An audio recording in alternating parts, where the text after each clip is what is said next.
Thanks everyone for joining us today for our next installment of the Hunt Institute's Post-Secondary Pathways webinar. My name is Wynn Decker. I will be the moderator for today. We'll give folks about 2 more minutes to sign on, let all the audience in, and then we'll get going. So about 2 minutes and then we'll get started.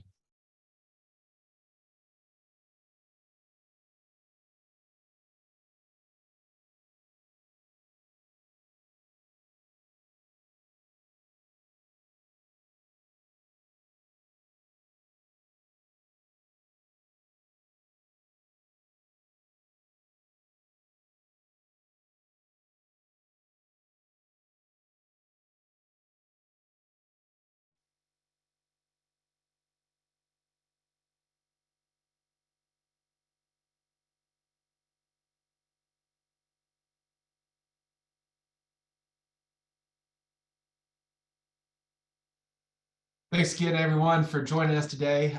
Excited to see our participants file in. Let us know in the chat where you're joining us from today, and we'll get started in about 1 minute. 1 minute, we'll let everyone get in the room.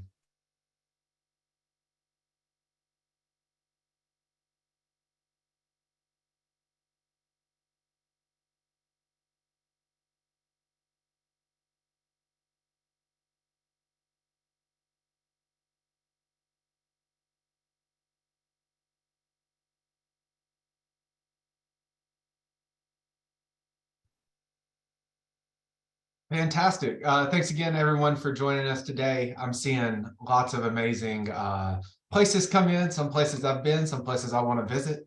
So it's exciting to see that we've got audience members from across the nation on the call today. But thanks for joining us again. My name is Wynn Decker. I am the Deputy Director of Higher Education at the Hunt Institute. Appreciate you joining us for this next installment of the Hunt Institute's Post-Secondary Pathways. We're going to talk about supporting transfer students today. We've got some great panelists with us, and we'll dive right into the conversation in just a moment, but I want to give a few housekeeping notes before we dive in. First, I'd like to remind you that the webinar does include closed captions, so please make use of that. If you'd like to view this webinar again, you can view it live on our Facebook page, as well as on the Hunt Institute's YouTube page. We'll post key takeaways from this discussion later on our website, and we'll be live tweeting, and you can follow us along at the Hunt Institute on Twitter. With that, though, I would love to go ahead and dive into our conversation. Like I said, we're talking about transfer students and supporting transfer students. And just a few framing remarks. We know that transfer paths really vary depending on the student. Some students are going to transfer laterally across four-year institutions. Others may transfer from a community college to a four-year institution. Others may even take a reverse path or use career and technical education as a jumping point for their college career. So all these play into what we classify as transfer. There are a variety of reasons that a student might transfer, from price of tuition, learning experience, or numerous other personal factors that apply. In the school year 2020-2021, we saw about 2.1 million college students transfer in some way, shape, or form. While this summer sounds huge, it was actually about a 9% decrease in transfers from the year before. We know, according to the National Student Clearinghouse, that transfer enrollment at colleges and universities has really declined since the onset of the pandemic. This past year, it has bounced back some, but not to the rates that we saw prior to the pandemic. There are various roadblocks that students might experience, everything from credit loss, unclear transfer pathways, or a lack of a transfer advisor. We're going to dive into all this and more today, but I want audience members to remember that as we continue to talk about new pathways to higher education, these new college promise programs that offer free two-year community college, we will continue to see transfers grow. And so this is a critical conversation to make sure that we hit our post-secondary attainment goals by 2025 and 2030.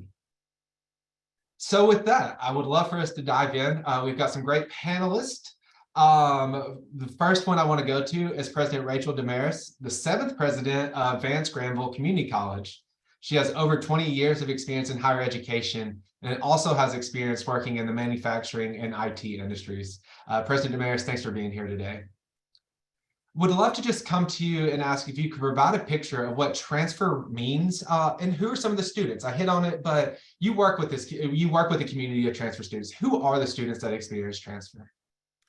So at Vance Granville Community College, which for those of you who are not from North Carolina, we're located just north of Raleigh and Durham in a rural area along the border of North Carolina and Virginia.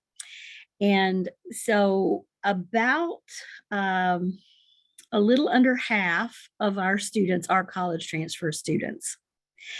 And we are fortunate, we have a large service area. And so because of that, we have 4 counties and we have 4 local education authority or LEAs, 4 school systems that we work with, 1 in each county. And so we have an early college in each of those 4 counties. And for those of you, again, who are not familiar with North Carolina, this is a cooperative program. Folks, students do their high school and they also do their 2-year college degree in associate in arts or associate in science, most generally at the same time. They graduate within 4 or 5 years. A majority of those students graduate with both their high school diploma and a 2-year degree. And so 76% of our students in college transfer are early college students and career and college promise students. Only 24% of our students are traditional aged or older adult, working adult students. And we've got about 64% are female, so they're majority female here at this college, 35% are male. We also have of those, we have a pretty large African-American contingent. And so this has been, for many years here in our service area, an intentional equity promotion towards equity and socioeconomic mobility. Access to this level of education and getting the first 2 years free is really critical piece of that. And we have higher percentages than the state average for people of color who are enrolled due to career and college promise. And so I really want to highlight that early access in those high schools is really important. And based on our performance measures, about 88% of our students go on to transfer and go on to do 4-year. Today, I just signed a paperwork packet for a person who's going to come work for us. Many years ago, she was one of our early college students, no pun intended. She went to UNC Chapel Hill for the latter 2 years. She's been out and worked, and now she's come back to Vance Granville to work for us as an early college liaison. And we're really excited. And to me, that's just a perfect illustration. This is a person who identifies as Indigenous, and she's come back to her hometown to work. And I just think that's very powerful because that's exactly what we want to happen. We don't want everybody to leave. We want to make our community better. So I hope that answers your question, Wynn. Yeah, that was great. I really appreciate it. And the story to illustrate overall the work that Vance Granville's doing, because that's one student's story, but that's not the only work that you're doing. We know that reaches across all students. I've got some follow-up questions for you, but I'll hold them till later. So we appreciate that. Next, I want to go to the Honorable Pastor James Gaillard, a prolific pioneer, leader, and visionary. Appreciate you being here today. Part of your work as a pastoral ministry and public policy is to create a collaborative model of this human, socioeconomic, and community development, which ultimately birthed Project Thrive. From a policymaker perspective and your role in the community now, what can be done to alleviate some of the logistical burdens that students experience with transfer?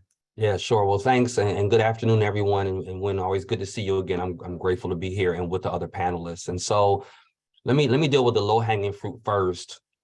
So when we talk about logistical challenges, for me, we're talking about things like are there clear pathways and access routes that have been identified for the students?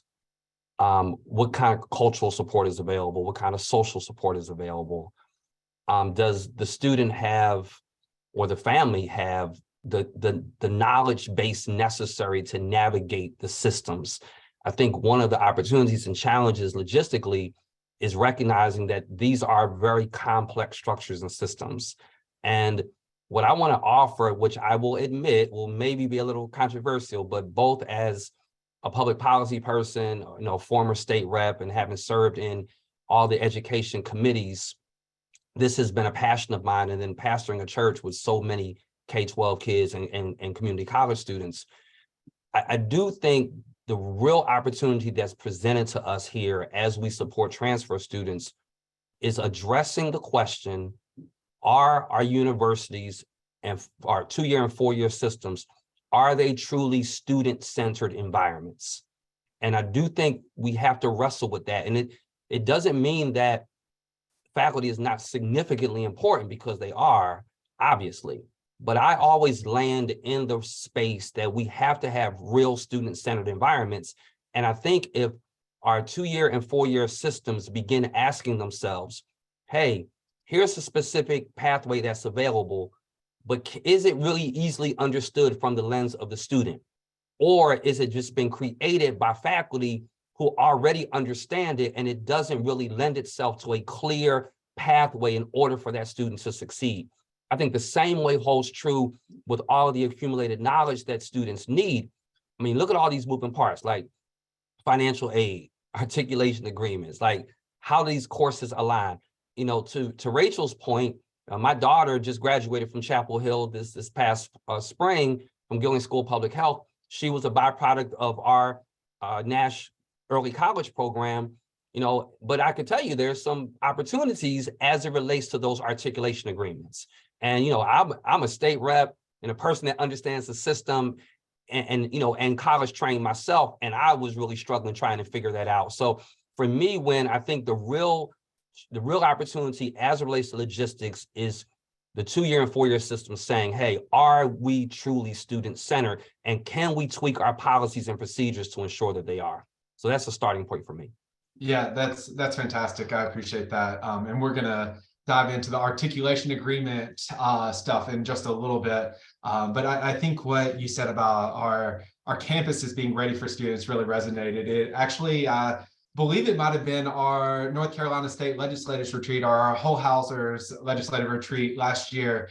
President Damaris was on the panel with us, and one of the topics that came up is we've asked our students to be college ready. It's time to ask our colleges to be student ready. And so really, I really appreciate you bringing that out in terms of preparing for the students. So that's great. Well, next, I want to go to Dr. Stephanie Saul, is Program Officer at ECMC Foundation, where she oversees a portfolio of grants focusing on intermediaries that work to increase college persistence and completion for students from underserved backgrounds. Stephanie, thanks for being here. So I guess let's start with this. Can you define an intermediary for us? And then how do they support the transfer process?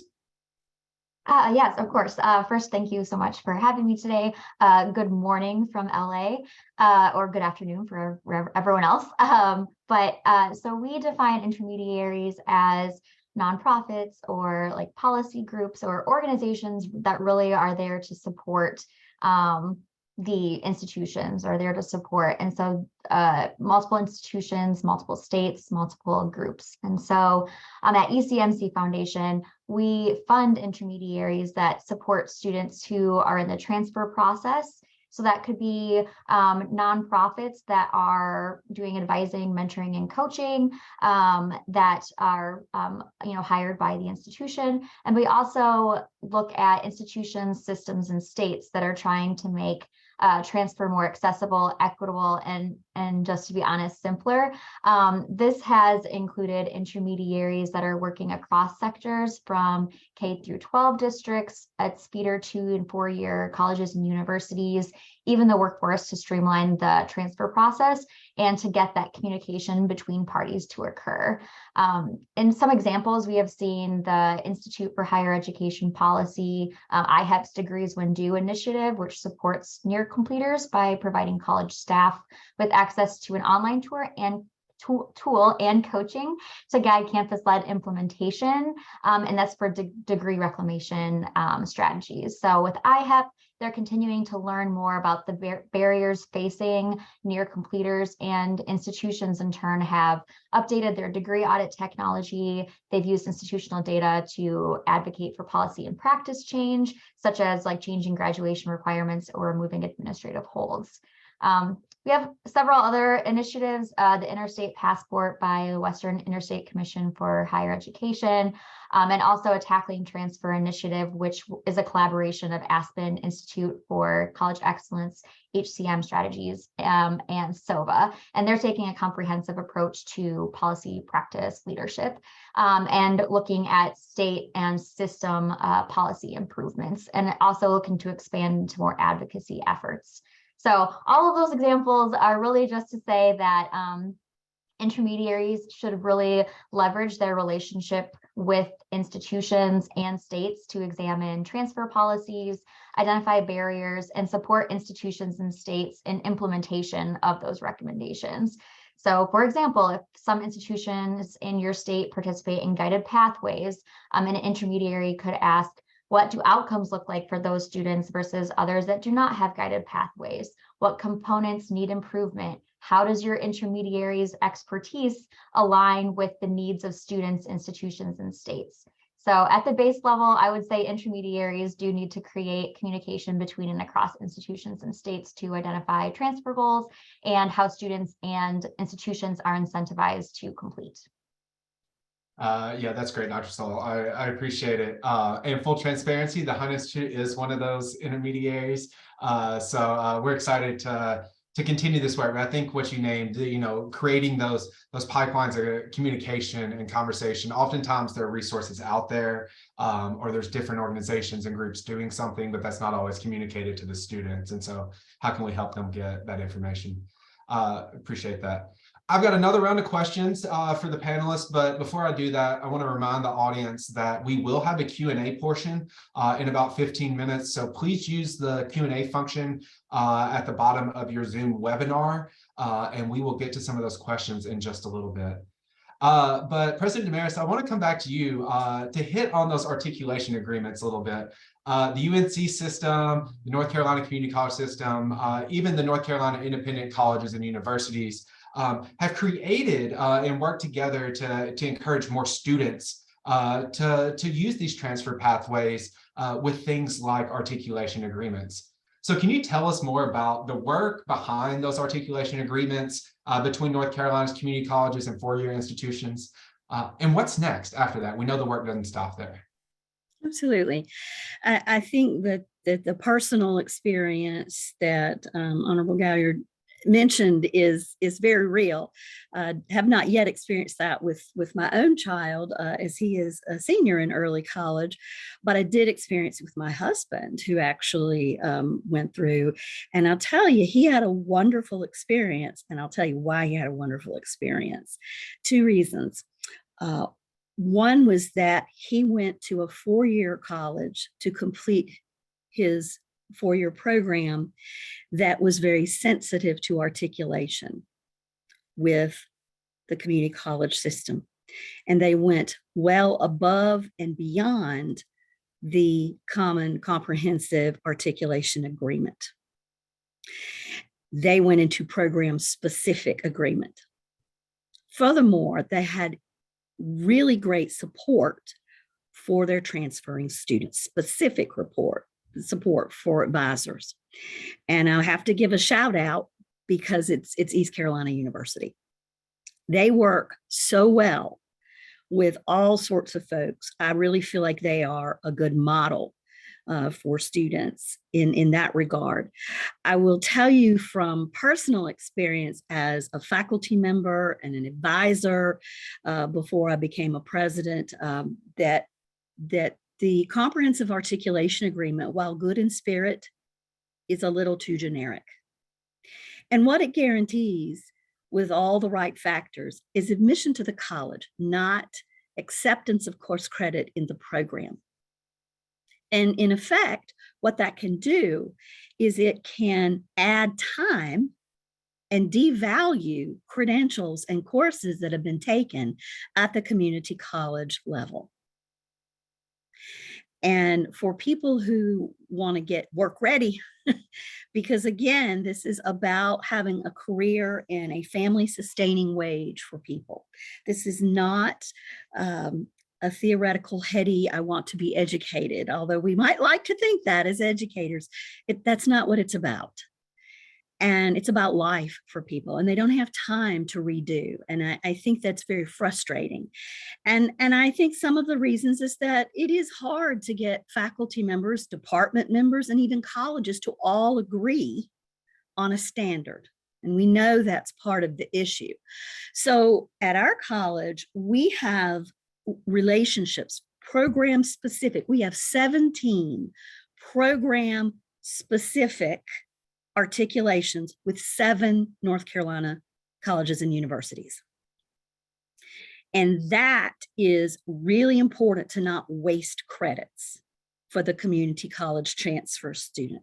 We also have 5 partnerships, one with NC State, UNCW, ECU, North Carolina Central University, and North Carolina A&T, where students can declare that's where they're going to begin with and be duly enrolled from the very beginning. And that's another practice that is very important, that the student, while they're at Vance Granville, they also see themselves as an Aggie or as a Pirate or whichever college they're going to, that they can see that.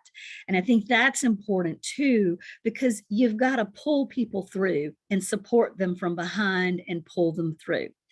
Another really promising practice that we have noted here, and we're young in it because I take the healthy criticism about that we don't always have our acts together either. We have a lot of room for improvement, is that we need more personnel and thoughtfulness dedicated, intentionality, if you will, dedicated to these students, particularly first generation students or students who lack familial support, who have the experience of going to college. And so we have to provide that here at the college. So we've added more resources to that. We have someone who's just academically in charge of academic advising for college transfer, and it's a faculty member. And that's what they do. We have started to produce frequent newsletters that we push out to remind people to be thinking about these things as you're going through your journey. And again, it's about focusing on the student and what they need, making it as transparent as possible, not overwhelming, and holding their hand and saying, hey, we're here. And by the way, here's a little nudge. And so those are some of the things that we're doing. I really appreciate that, President Damaris. This idea of that sense of belonging and that connectedness to not only what you're doing right now, but where you're headed. And yeah, what you said about the loss of credits in some of these articulation agreements and stuff, that lengthens time to degree. That keeps people out of the workforce from earning it. It causes more student loan debt.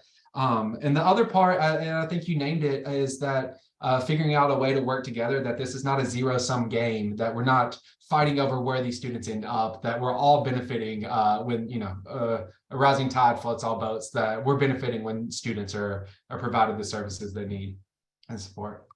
Well, that's great. I want to come back to you, Pastor Gaillard.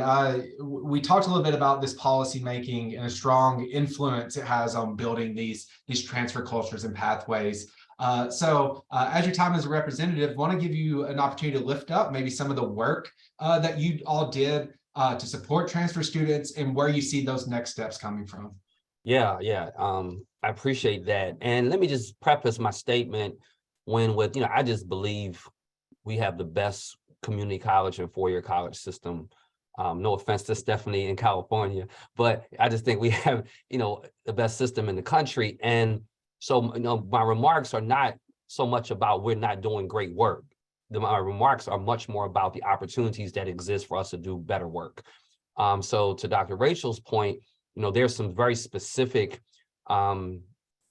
examples that certain community colleges are doing, but not every community college is really engaging at that level and with those institutions. And I think that's where some of our opportunities are. Our big policy, I think, wins, home runs, are the articulation agreements themselves. The fact that we have articulation agreements in place, right? There are some significant holes, but at least they exist. And so I think that's significant. We significantly support that. I love to drill down on any or all of these as time allows. I think the second big policy piece is the early college system. I want to see more early colleges out there. I want to see us funding much more heavily in the early college system. They are successful, they work. We need to figure out how we plug in some gaps that exist. So as an example, at the Nash Early College, I'm not sure if it's like this with others, a student has to choose, like there's no athletic programming, right? So they have to choose to not do athletics if they want to do this program. So there's some gaps there, but I think the early college system in and of itself is a huge policy win for us. The third huge policy win that I think is one of the most underutilized is our career and college promise. Particularly students in rural communities, students in lower wealth communities, students that come from families that the student would be first generation college.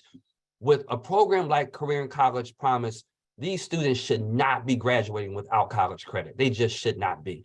And almost all of them are, or a huge percentage. Now, I don't know the exact number. I'll leave that research to the Hunt Institute, but I can tell you it's a huge percentage of students that are not aware of the program, do not take advantage of the program. And there's some gaps there. Sometimes it's scheduling. Sometimes it's getting them from their high school to the campus of the community college. I mean, there's some gaps there. So we've made these policy decisions, but we've got to do a better job of implementation. And then I think the other piece is the reverse transfer. I think you referred to that in your introductory comments. I think there's some huge opportunities that present themselves on reverse transfer opportunities. And I think, again, it's an underutilized policy position for us. So for me, it is how we have funded and supported the 58 community colleges, our UNC system schools, and then not a whole lot of opportunity to talk about this in this platform, but our School for Science and Math. So we really have developed I think a broad-based approach to 2-year and 4-year and creating an environment for vertical transfers. I just think we've got to drill down and do the hard work at moving them from just existing to moving them to really, really effective for all population groups.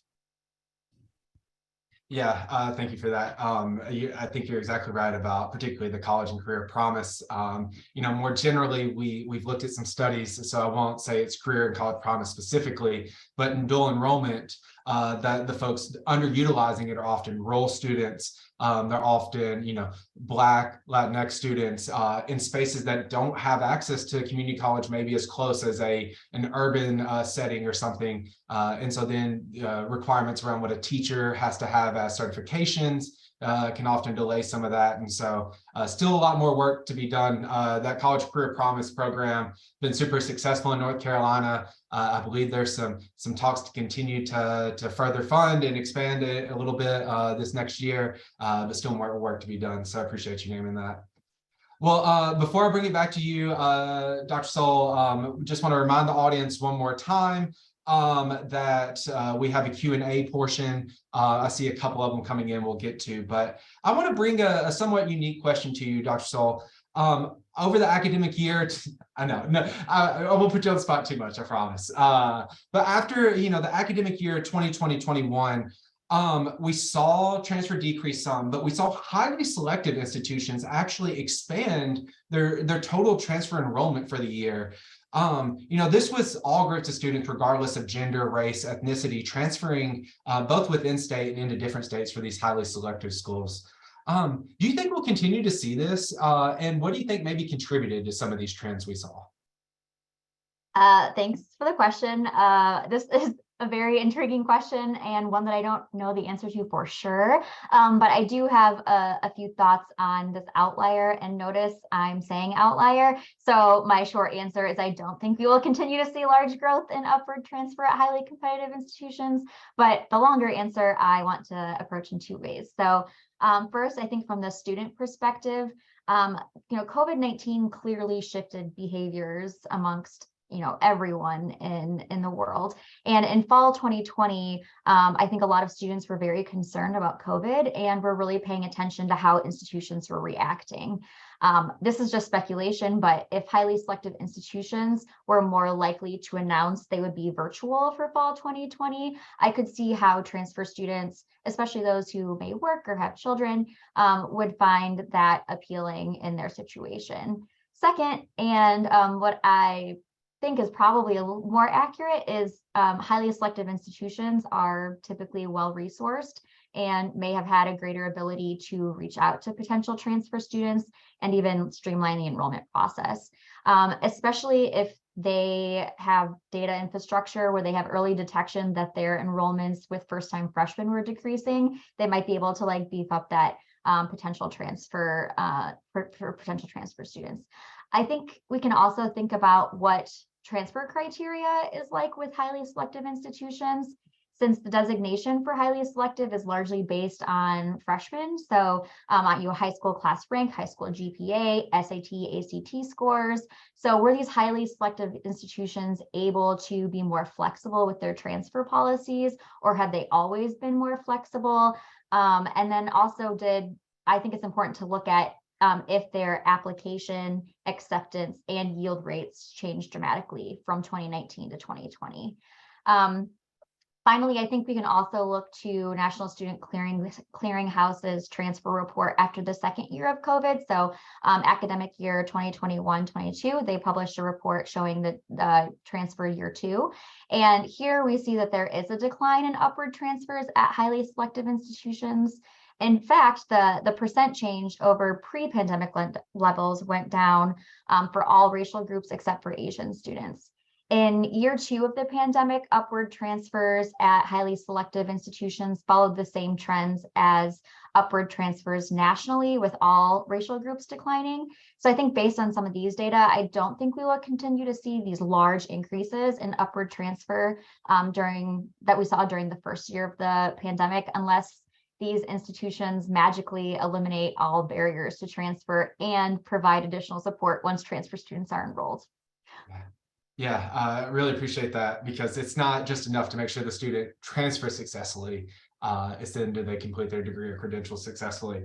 Yeah, a lot of fascinating things playing into this. So I appreciate you naming that. I'm super excited to continue to follow these trends, things like free or low cost 2-year college.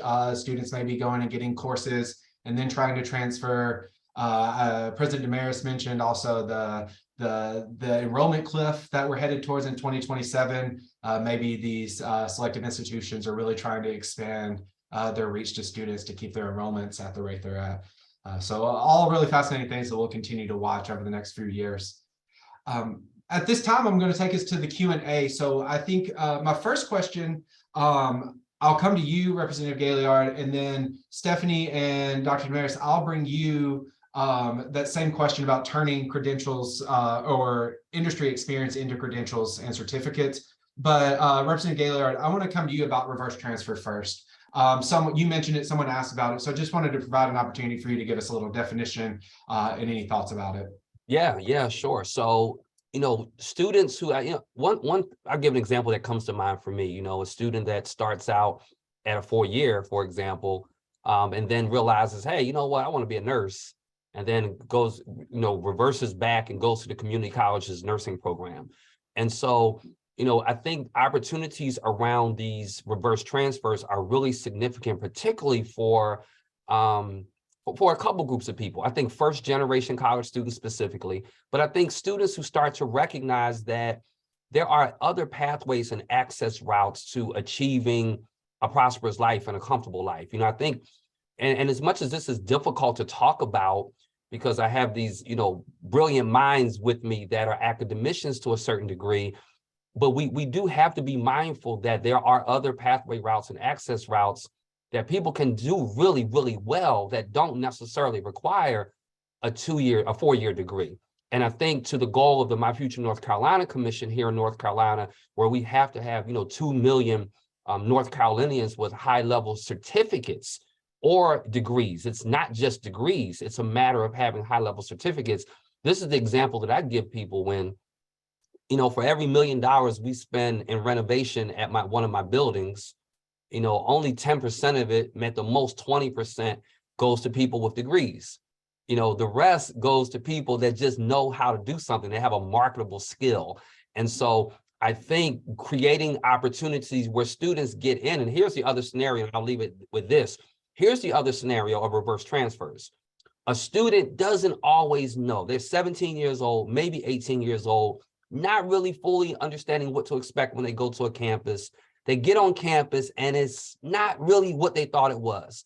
And they kind of struggle through that first year, they come out with a 2.8 or something like that, but they're not loving it. And like, how do I then take these 30 credits that I got, reverse them back and go over to Vance Warren, one of the community colleges, Nash, and then find a degree program there or a certificate program that's really going to be meaningful and put me on the correct pathway. So we need to support all of those avenues for our young people. Yeah, I really appreciate you naming those. The tremendous amount of pathways, and particularly as we're trying to think about what the economy in North Carolina needs, that 2030, we're trying to get 2 million people with post-secondary degrees or credentials, but we also want to make sure those are in the fields that they can be employed in. And so, another part of this before I come to you, President Damaris, that I guess I want to name about reverse transfer. And one of the things we're working on, Julia, I believe, dropped it in the chat. We actually published a brief on this in 2020. But is for a student that maybe did a year, 18 months, 3 semesters at a community college, and then transfers to a 4-year institution, and they finish enough credits to get an associate's degree. How can we maybe transfer those credits back to that community college and make sure they're getting that credential, even as they're continuing to pursue their 4-year degree, making sure these are stackable, that folks can, continue to grow on. So, we're just on the edge of reverse transfer. And I think part of, North Carolina in particular, having a separate community college system from a 4-year system makes that a little difficult. But the last piece I want to add is we know that increasing post-secondary achievement in a state by about 1% increases GDP growth by 0.08%. That doesn't sound like much, but in the state of North Carolina, that would have been close to $590 million last year, just a 1% increase. So there's a lot to be said about the economic impact of post-secondary access and attainment. Way too much for me, so I apologize for that. President Damaris, want to come to you and talk about this these industry credentials becoming post-secondary credits. Can you talk about credit for prior learning? Absolutely. That is a huge room for improvement opportunity we have. And I'll be honest with you, and I think I've shared this with you before. I think that at least some of that is due to accreditation and how we treat that in accreditation. And it is not easy to do that. And I think there's some fear around it institutionally. That being said, I have seen it done successfully in some ways. And probably the most common is where there is an industry agreed upon standard, where there's a third party credential of sorts. And if that credential is earned, you see those things, for example, in information technology.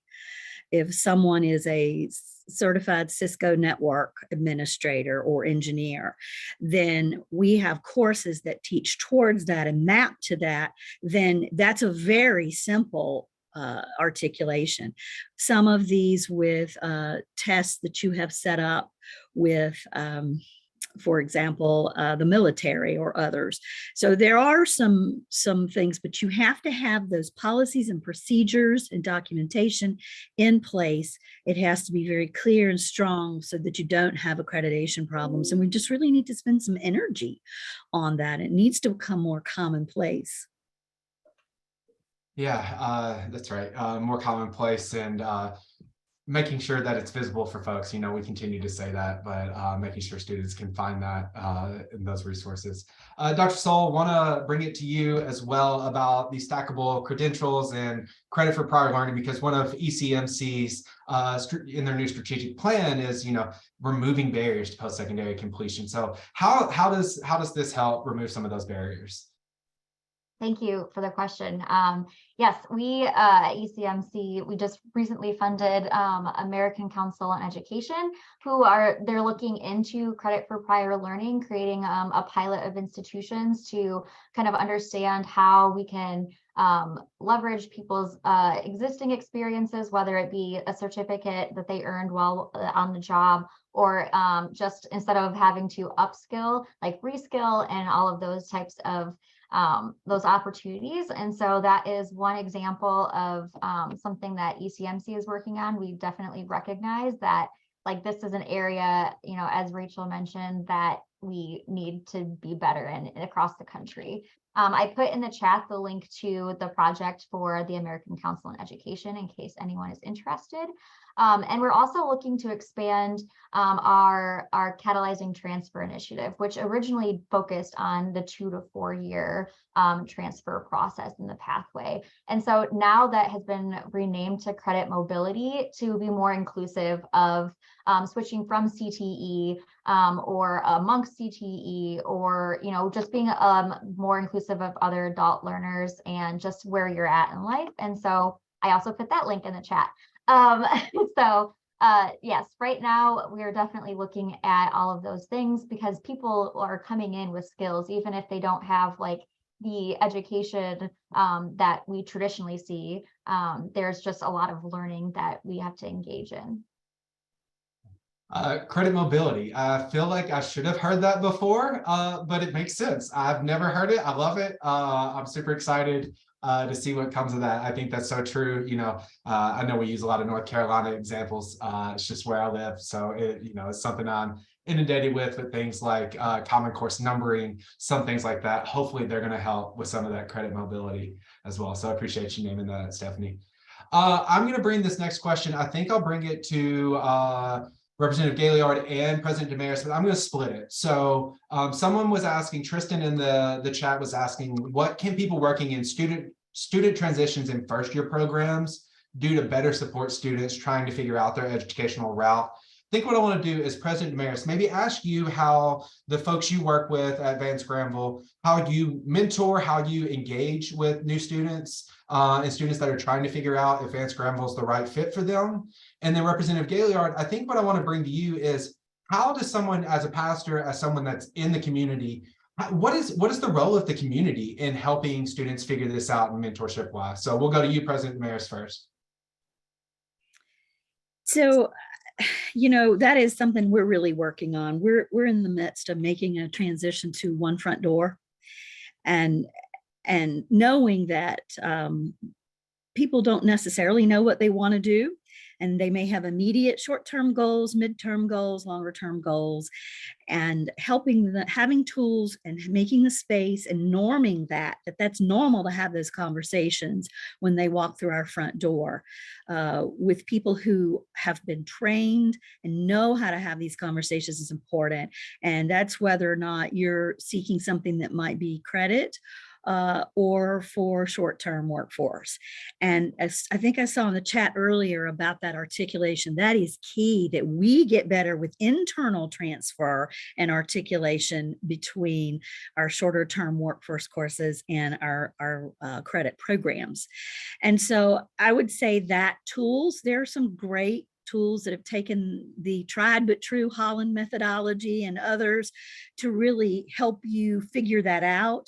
And then I would add another good practice is having those, if the goal is ultimately to go into a career that requires you to get a 4-year plus degree, then having those representatives on your campus and visible from those other transfer institutions is really, really important, so that they can be, and you've got to start with the end in mind, Nobody has the time or the resources, the other resources to veer off the path or explore.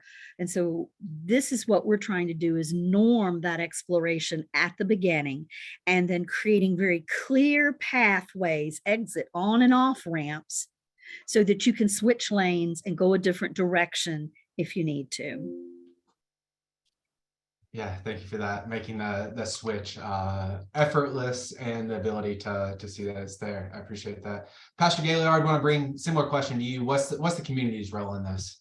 Yeah, I think I jotted down three things as Rachel was talking relative to this. One is the community has a responsibility to build relationships, but that's two-sided, right? It's not just us reaching out to the community college system, for example, or whatever our nearby four-year system is, but it's also them being willing to reach out to us. And so I think number one is building relationships, and that takes hard work, and that's difficult to do because relationships are generally at an individual level and not an institutional level. So what happens is communities wind up having to start all over again when there's a new president of a community college or a new president of, whatever the organization is. But the relationship building, I think, is key.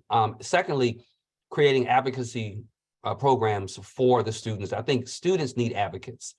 To me, I would love to see more funding around counselors and people that be able to really direct students' pathways, and so they have exposure and understanding, because we just don't have enough, right? But if some of that information was then given to community-based organizations and faith-based organizations, we have to remember that, our faith and community-based organizations are structured and organized in all 100 North Carolina counties, for those of you that are here in North Carolina. So helping those organizations have the tools to be able to stand up strong advocacy on behalf of students, I think, is the second opportunity. And then the third is for community-based or faith-based organizations or the community to look at pursuing public-private partnerships. And so, for example, right now we're working with Elizabeth City State University and Fayetteville State University in terms of how we create access routes and pathways for students that come out of Nash, Edgecombe, Wilson, and Halifax counties. And then finding partners to help fund that work and develop those mentoring relationships and develop those internship opportunities. So, and that will be probably the last thing I would say, is helping create internship opportunities for students, interacting with local entities so that those students can get the support they need while they're navigating through. Yeah, really appreciate that. You named the turnover of community college president or something like that. It's real, especially knowing what the average tenure of a community college president is, that it's not a long time. That's a constant building of those relationships. The other part you named, in terms of the relationships, the community building, I think can maybe all be summed up into social capital. This idea that, having those support systems. We know underrepresented students, first generation students, oftentimes don't even apply to college because they think they can't afford it or that they're not going to get in. They don't even make the attempt. And oftentimes things like social capital can help students overcome some of those perception barriers that they have. Glenn, do you mind if I just add something to Absolutely. that? I think that's really important. That has occurred to us as well. And so forming those partnerships with faith-based communities, schools, elementary schools, middle schools, that's really important. And we have decided, that we have to play this longer game too. And so we talk about our little vanguards, our smallest vanguards, and we do interest camps in the summer where we can let students, it's particularly important in rural and communities dealing with generational poverty, that if you can't see it, you don't know it exists, and you can't dream about it, you're not going to be it.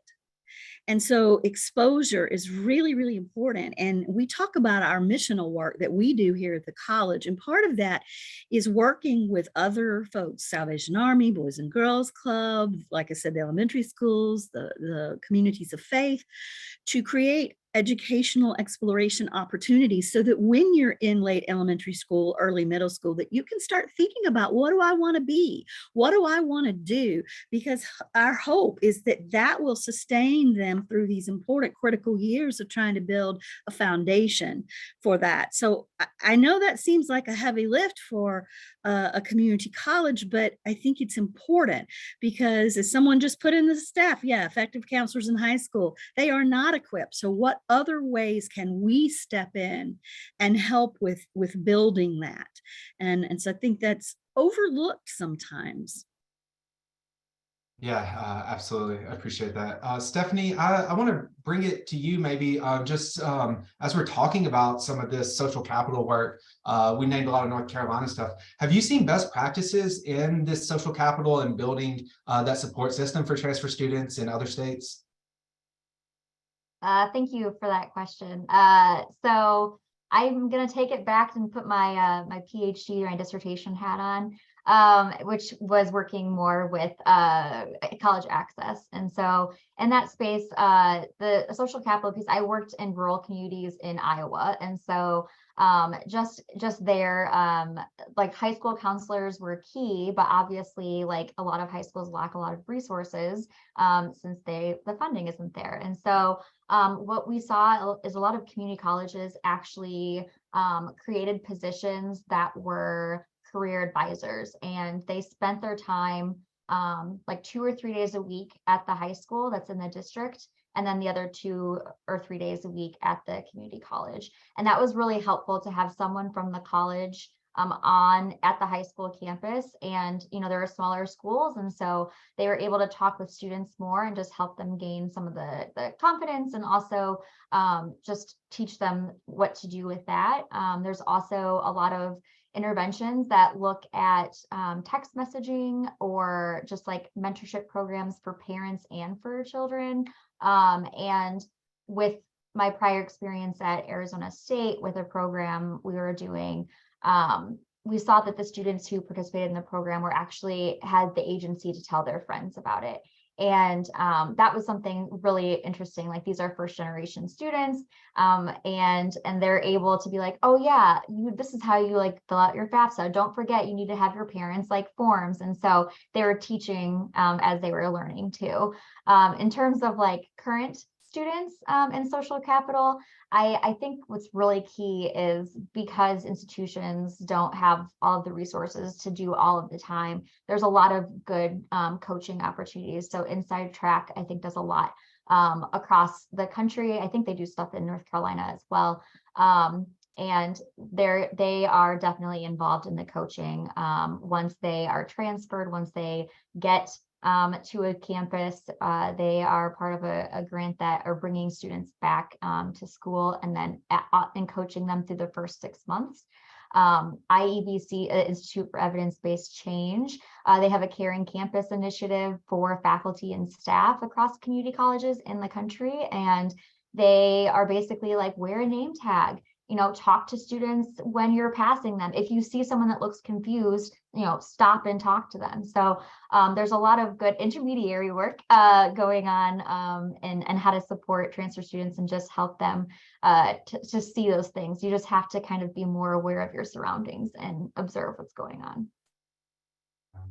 Yeah, thank you for that. This has really been a great conversation. I'll start to close this out. I know there's a few questions we haven't gotten to necessarily. Matt Horn specifically asked about the industry experience, and do our systems currently allow us to turn that into credit? And just to quickly name it, I think there's some systems in place, but not truly there to be able to support that. There's still more work to do. I know in North Carolina, we had this conversation in Tennessee. We were there. It's happening in Ohio. This is something that has not been solved in any particular state as we're all trying to work through this.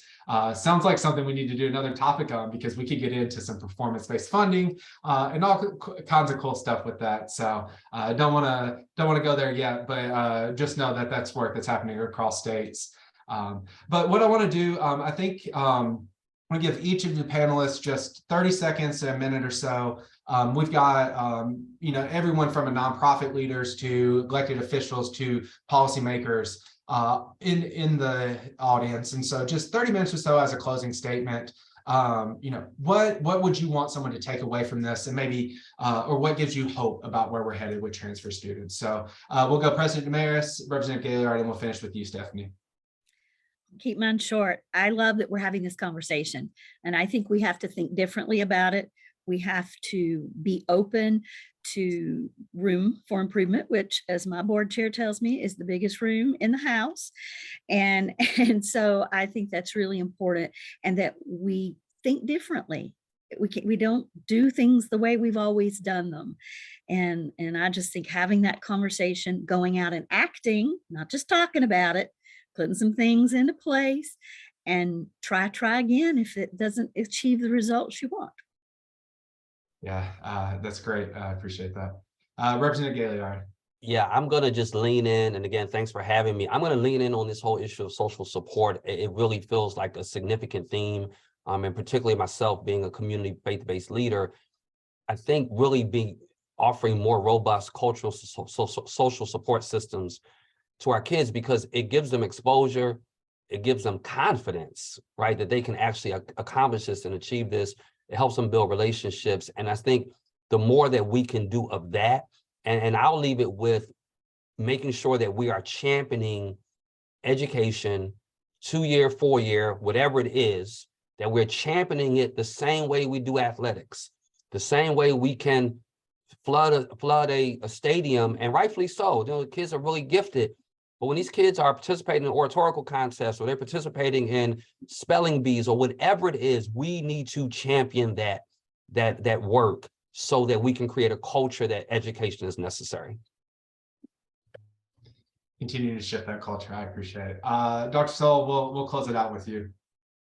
Oh man, I feel like everyone said everything. I just do want to uplift the fact that, we are having these conversations. Like 10 years ago, this wasn't like very much, it wasn't talked about. There wasn't a lot of resources available for like transfer students. It was like very discombobulated. And so the fact that we're working towards improving it, I think is really important, and how we're shifting our mindset from like students need, like what we said at the beginning, students need to be institution ready to institutions need to be student ready. And I would just say that I think there's great work coming along. People are starting to think about it more.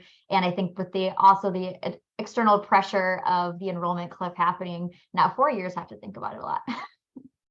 Yeah, absolutely. And knowing that a lot of states are headed back into their legislative sessions right now, the Hunt Institute, our higher ed team, is anxiously watching some of those and seeing what states might do, what new or emerging practices might come from that.